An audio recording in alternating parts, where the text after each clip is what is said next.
السلام علیکم ورحمۃ اللہ وبرکاتہ۔ بسم اللہ الرحمن الرحیم۔ صرف 5 منٹ کا مدرسہ قرآن و حدیث کی روشنی میں 16 شعبان المعظم اسلامی تاریخ حضرت عمار رضی اللہ تعالی عنہ۔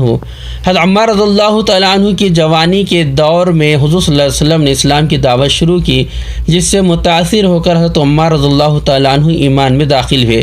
اسلام لاتے ہی اپنی والدہ حضرت سمیہ رضی اللہ تعالی عنہا کے پاس آئے اور ان کے سامنے توحید کی دعوت پیش کی، وہ بھی مسلمان ہو گئیں۔ پھر ان دونوں نے حضرت یاسر رضی اللہ تعالی عنہ کو اسلام کی باتیں بتائیں۔ بیوی اور بیٹے کی بار بار دعوت اور ذہن سازی سے حضرت یاسر رضی اللہ تعالی عنہ نے بھی ایمان قبول کر لیا۔ مسلمان ہوتے ہی کفار نے ظلم ڈھانا شروع کر دیا۔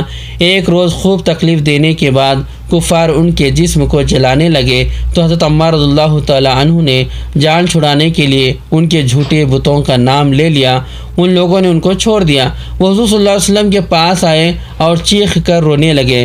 حضور صلی اللہ علیہ وسلم نے دریافت فرمایا تو بتایا کہ جان بچانے کے لیے میں نے بتوں کا نام لے لیا۔ حضور صلی اللہ علیہ وسلم نے فرمایا تمہارا دل ایمان پر ثابت تھا؟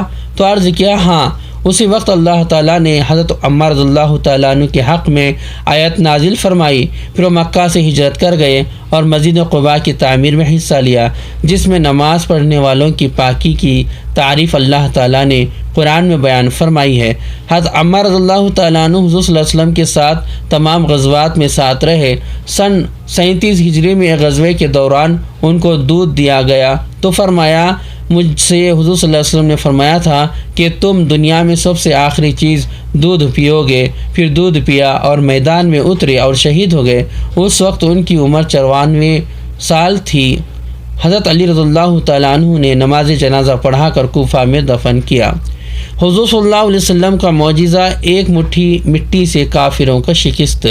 غزوہ حنین کے موقع پر کافروں کے تیروں کی بوچھار سے صحابہ کرام رضی اللہ تعالیٰ عنہ میں ایک قسم کی پریشانی پیدا ہو گئی تھی اور کفار چاہتے تھے کہ رسول اللہ صلی اللہ علیہ وسلم پر حملہ کریں۔ چنانچہ رسول اللہ صلی اللہ علیہ وسلم اپنے خچر پر سے اترے اور اللہ تعالیٰ سے مدد مانگی اور زمین سے ایک مٹھی مٹی لے کر دشمنوں کی طرف پھینکی اور فرمایا ان کے چہرے برے ہوں۔ چنانچہ کوئی کافر ایسا نہ تھا جس کی آنکھ مٹی سے نہ بھر گئی ہو۔ پھر وہ سب پیٹ پھیر کر بھاگنے لگے۔ ایک فرض کے بارے میں اذان سن کر نماز کو نہ جانے پر وعید۔ رسول اللہ صلی اللہ علیہ وسلم نے فرمایا جو شخص اللہ کے منادی یعنی مؤذن کی آواز سنے اور نماز کو نہ جائے تو اس کا یہ فعل سراسر ظلم ہے، کفر ہے اور نفاق ہے۔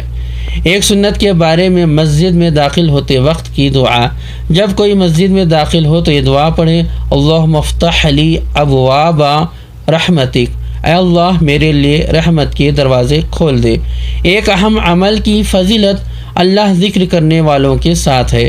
رسول اللہ صلی اللہ علیہ وسلم نے فرمایا اللہ تعالیٰ فرماتا ہے کہ میں اس وقت اپنے بندے کے ساتھ ہوتا ہوں جب بندہ مجھے یاد کرتا ہے اور میری یاد میں اس کے ہونٹ ہلتے ہیں۔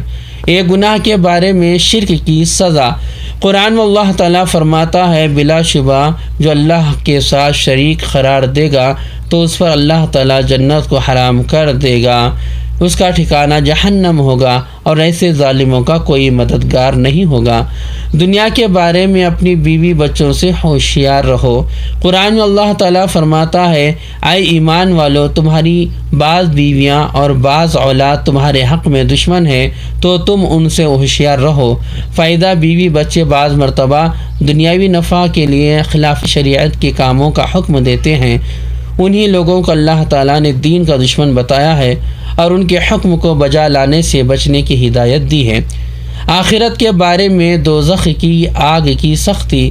رسول اللہ صلی اللہ علیہ وسلم نے فرمایا دوزخی اگر دنیا کی آگ میں آ جائے تو ان کو جہنم کی آگ کے مقابلے میں دنیا کی آگ کی تپش کے کم ہونے کی وجہ سے نیند آ جائے۔ طب نبوی سے علاج 3 سانس میں پینے کا فائدہ۔ رسول اللہ صلی اللہ علیہ وسلم پینے والی چیزوں کو 3 سانس میں پیتے تھے اور فرماتے تھے ایسا کرنے سے اطمینان ہو جاتا ہے، تکلیف اور بیماری سے حفاظت ہوتی ہے اور وہ چیز خوب ہضم ہوتی ہے۔ نبی صلی اللہ علیہ وسلم کی نصیحت۔ رسول اللہ صلی اللہ علیہ وسلم نے فرمایا 3 چیزیں ایسی ہیں کہ جب ان کا تذکرہ ہو تو اس وقت اپنی زبان کو روکے رکھو، جب تقدیر کا تذکرہ ہو، جب ستاروں کا تذکرہ ہو، یعنی جب یہ عقیدہ بیان کیا جا رہا ہو کہ فلاں ستارے سے بارش ہوتی ہے وغیرہ وغیرہ۔ تیسرا، جب میرے صحابہ کے اختلاف کا تذکرہ ہو، یعنی ان کو برا بھلا کہا جا رہا ہو، تو اس وقت اپنی زبان کو بند رکھے۔ اللہ تبارک تعالیٰ سے دعا ہے کہ اللہ تبارک تعالیٰ ہم ان باتوں پر عمل کرنے والا بنائے اور ان باتوں کی یاد رکھنے والا بنائے۔ اگر مجھ سے کہنے میں پڑھنے میں جو کچھ بھی خطا غلطی ہو گئی ہو تو کمنٹس کے ذریعے میری اصلاح فرما دیں۔ السلام علیکم ورحمۃ اللہ وبرکاتہ۔